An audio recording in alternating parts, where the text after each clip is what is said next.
মিন, তুমি যে অন্যায়টা করেছো এই অন্যায় কোনোভাবেই মাইনে নেওয়া যায় না। ভাই আপনি যেটা মনে করতেছেন সেটা না। ওরা যদি এইভাবে কাজ ফেলাইতে নামাজ পড়তে চলে যায় তাহলে কাজ করে আಗೋয় না, কাজের একটা বুঝও হয় না। এই তুমি চুপ করো। নামাজে গেলে কাজ হয় না, কারে কি বুঝোচ্ছ? আগে নামাজ পরে কাজ। এই নামাজে কত বরকত সেটা কি তুমি জানো? না জানেই তুমি বিয়াদবের মতো কথা বলতেছ। তুমি তো নিজে নামাজ পড়োই না, আর একজন নামাজ পড়তেছে তারে তুমি বাধা দিচ্ছ। আর একটা কথা কি বললে জানো? নামাজ পড়ার কারণে কাজ কম হয়ে যায়। নামাজ পড়ার কারণে যদি কাজ কমই হয়ে যায় সেটা আমি বুঝবো। তুমি তোমার কাজের পারিশ্রমিক পাচ্ছ কিনা ওইটা দেখো। নামাজ না পড়ার কারণে তুমি তো বরকত থেকে বঞ্চিত হচ্ছ, আর একজনেরও বঞ্চিত করতেছ।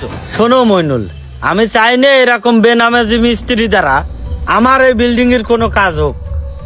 আসলে ভাই আমি আপনার কথা ভালোভাবেই বুঝতে পারিছি। শোনো আলামিন, আজকের পরেতে আমার কোনো সাইডই তোমার আর কাজ করতে হবে না।